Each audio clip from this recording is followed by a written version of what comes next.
The Zephyrian High Command had calculated everything perfectly. Their quantum computers had run 17 million simulations, each one confirming the same grim reality. They needed exactly 50,000 battle-hardened warriors to repel the Drakari invasion fleet currently 3 systems away. What they got instead was a transport pod containing 5 humans, 2 rolls of metallic adhesive tape, and what appeared to be a collection of primitive tools. Commander Veltar's tentacles writhed in barely contained frustration as he examined the manifest. This is what the Galactic Council considers military assistance? 5 bipeds and... What is this duct tape? The lead human, a female named Sarah Chen, stepped forward with the casual confidence that had made most species either respect or fear humanity since first contact. We're engineers, actually. And this, she held up the silvery roll, is going to save your planet. The other 4 humans, Marcus, Dimitri, Kenji, and Elena, were already examining the Zephyrian defense systems with the kind of intense focus that preceded either breakthrough innovation or spectacular disaster.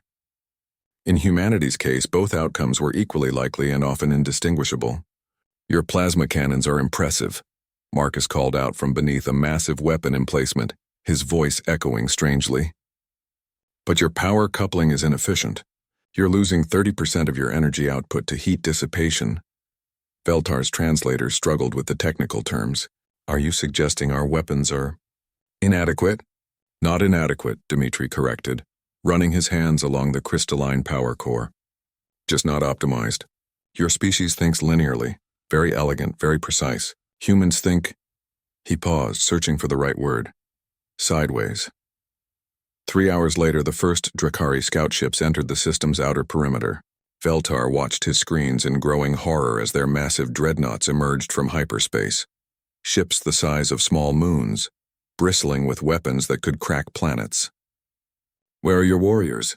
He demanded, turning to find the humans had somehow multiplied. What had been 5 engineers was now an industrious swarm of activity. They had torn apart half his defense grid, and were rebuilding it with modifications that made no sense to his military training. We are the warriors, Sarah replied without looking up from where she was apparently taping 2 incompatible power systems together. We just fight differently. The Drakari fleet arranged itself in the classic invasion formation, a testament to millions of years of successful conquest. Their battle doctrine was simple, overwhelming firepower applied with methodical precision. It had never failed, which was why they were completely unprepared for what happened next. The first Drakari dreadnought fired a planet-killer beam directly at the main Zephyrian city. The beam struck what should have been empty space and instead hit a hastily constructed array of mirrors, lenses, and crystalline focusing elements that had been duct-taped to the underside of a cargo transport. The beam split into 17 different directions, each fragment striking a different Drakari ship with their own redirected energy. Impossible, breathed the Drakari fleet commander as 3 of his vessels went dark. How did they... His question was answered by a hail of projectiles that seemed to come from everywhere at once. Except they weren't projectiles. They were mining charges that Elena had repurposed from the Zephyrian industrial complex, launched through cargo tubes that Kenji had modified with kitchen timers, and what appeared to be rubber bands. The charges weren't meant to destroy the massive alien ships. Instead, they released clouds of metallic chaff that interfered with targeting systems, communication arrays, and sensor grids. Within minutes, the perfectly coordinated Drakari fleet had become a collection of blind, confused individual ships. That's when the real attack began.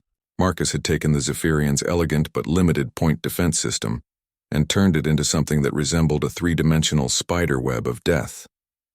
Using duct tape to connect incompatible systems, spare parts cannibalized from food processors, and what Veltar was fairly certain were components from a waste management facility, he had created a network of automated weapons that fired in patterns too chaotic for the Drakari computers to predict.